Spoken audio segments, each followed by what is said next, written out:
ലോക്സഭയിൽ ഓപ്പറേഷൻ സിന്ദൂറിന്റെ ഭാഗമായുള്ള ചർച്ച പുരോഗമിക്കുകയാണ്. അമിത്ഷായാണ് ഇപ്പോൾ സംസാരിച്ചുകൊണ്ടിരിക്കുന്നത്. PR അരവിന്ദൻ വിവരങ്ങൾ നൽകാൻ. അരവിന്ദ്, അമിത്ഷാ പറഞ്ഞതിൽ ഏറ്റവും പ്രധാനപ്പെട്ട ഒരു കാര്യം ഇന്നലെ ജമ്മു കശ്മീരിൽ വധിക്കപ്പെട്ട 3 ഭീകരർ പഹൽഗാം ആക്രമണത്തിൽ നേരിട്ട് പങ്കെടുത്തവരാണ് എന്നാണ്.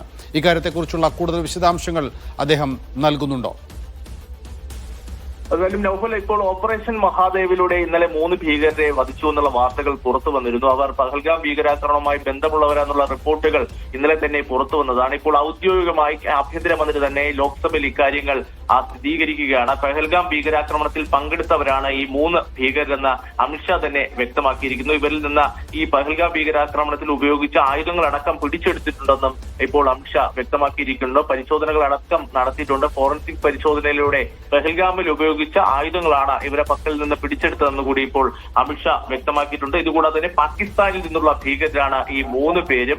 ഇവരിൽ നിന്ന് പാകിസ്ഥാനിലുള്ള തിരിച്ചറിയൽ രേഖകളടക്കം കണ്ടെത്തിയിട്ടുണ്ട്. അതുപോലെ തന്നെ കൃത്യമായ തെളിവുകളുടെ അടിസ്ഥാനത്തിലാണ് ഇക്കാര്യങ്ങൾ ലോക്സഭയിൽ വ്യക്തമാക്കുന്നതെന്ന് കൂടി അമിത്ഷാ വ്യക്തമാക്കുന്നു. കാരണം ഭീകരരെ സഹായിച്ചവർ നേരത്തെ തന്നെ NIA കസ്റ്റഡിയിലായിരുന്നു. 2 കശ്മീർ സ്വദേശികളും അതുപോലെ തന്നെ ജമ്മു കശ്മീർ സ്വദേശികളായിരുന്നു NIA പിടിയിലായത്. ഇവർ ഈ ഭീകരരെ തിരിച്ചറിഞ്ഞതായും ഇപ്പോൾ അമിത്ഷാ ലോക്സഭയിൽ വ്യക്തമാക്കിയിരുന്നു. നമുക്കറിയാം, കഴിഞ്ഞ ദിവസമാണ് ഓപ്പറേഷൻ സിന്ദൂറുമായി ബന്ധപ്പെട്ട ചർച്ചകൾ ആരംഭിച്ചത്. ആ ഒരു സമയത്ത് തന്നെയാണ് ശ്രീനഗറിന് സമീപം വനമേഖലയിൽ ഓപ്പറേഷൻ മഹാദേവുമായി സൈന്യം മുന്നോട്ട് പോവുകയും 3 ഭീകരരെ വധിക്കുകയും ചെയ്തത്. എന്തായാലും ഈ വധിച്ച 3 ഭീകരരും പഹൽഗാമിൽ ഭീകരാക്രമണത്തിൽ പങ്കെടുത്തവരെന്ന് തന്നെ ഇപ്പോൾ കേന്ദ്ര സർക്കാർ ലോക്സഭയിൽ അറിയിച്ചിരിക്കുന്നു. എന്തായാലും ചർച്ച ലോക്സഭയിൽ തുടങ്ങുന്ന അന്ന് തന്നെ 3 ഭീകരരെ വധിച്ചിരിക്കുന്നു എന്നാണ് ഇപ്പോൾ അമിത്ഷാ വ്യക്തമാക്കിയിരിക്കുന്നത്. 3 ഭീകരരും പഹൽഗാം ആക്രമണത്തിൽ നേരിട്ട് പങ്കെടുത്തവരാണ് എന്നും അദ്ദേഹം ലോക്സഭയിൽ വ്യക്തമാക്കുന്നു. വിവരങ്ങളാണ് PR അരവിന്ദൻ നൽകിയത്.